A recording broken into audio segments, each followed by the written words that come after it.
Hi, this is Sergio Castro, Chief Financial Officer of Otto Energy. One of the questions we get asked about all the time is our hedging strategy. So I wanted to spend a few minutes and discuss our strategy with you and explain to you how we manage it. Over the past decade, oil and prices have been incredibly volatile. They've gone from $40 to $80, down to $20, back up to $40, back down to almost negative sometimes, all the way back up to $100. Very volatile. It's very difficult to budget, to plan, to forecast whenever prices are all over the board and you really have no idea what they're going to be. That's why we enter into hedges as a way to stabilize those prices and have some sort of predictability. Allow me to show you an example which may help clarify this point. In this example, let's just say that we want to hedge at $60 per barrel. That's the red line here going across the middle. You can see prices on the right-hand side. And then you can see what actual prices have done over the past 7 years or so against that hedged price. Anytime that the actual price is above the hedge price, we owe the counterparty money for that difference. Anytime the hedge price or anytime the actual price is below the hedge price, we receive money from the counterparty to get us back up to that hedge price.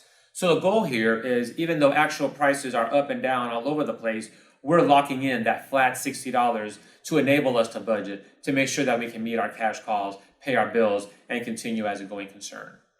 Now let's look at a specific example with Otto's specific hedging strategy. So looking at this new Otto specific graph, you can see that we began hedging in early 2020. We entered into a new credit facility, and that facility still requires us to hedge 80% of our PDP oil volumes.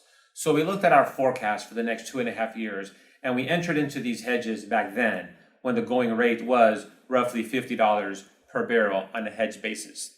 So once actual production began, you can see here, the blue graphs is our actual production. And you can see that the hedge volumes of green are not quite 80%.